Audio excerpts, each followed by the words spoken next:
Just before the race started, I don't know if you caught on TV, there was fairly heavy downpours to the extent where we were doing laps to grid on the intermediate tyre. And in that circumstance, when you start on a hard and a slightly damp track, it can be disastrous. So we opted to put both cars on the medium. However, exactly to this point, the intention was to run long, let other people effectively, there was a number of runners, especially on that soft tyre, they're going to have to stop shorter than us. And it provides an opportunity to go long and use the car pace right at the end. Now, you're not going to be able to necessarily overcut cars, but what you will be able to do in Singapore is degradation is real and significant, and you can offset yourself by effectively going to the softest compound right at the end and present an overtaking opportunity. So that was discussed in the morning. There was a discussion over, do we avoid the hard whatsoever at all? What's the benefit of an undercut? How do we use this? How do we maximize safety car opportunity?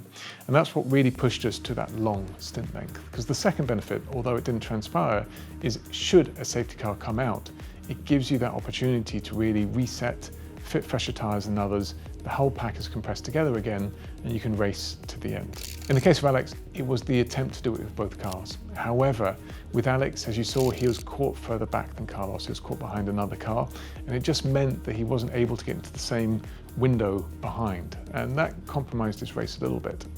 But further to that, what we were able to do with Alex is very much play the team game. Once he had stopped and we had Lawson behind, you would have seen Alex just driving a little bit off the pace to create a gap for Carlos just to sneak into it, allow Carlos to extend his stint out.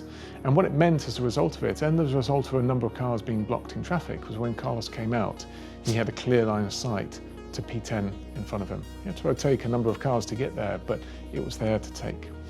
My hope was with Alex, we could also be in that situation of just fighting at the back end, but ultimately, as you saw, Carlos picked up the only real point that was available. Beerman was too far in front, we lost too much time behind competitors, and so there wasn't really a point for both cars available. So maximising the opportunity for the team is what we did.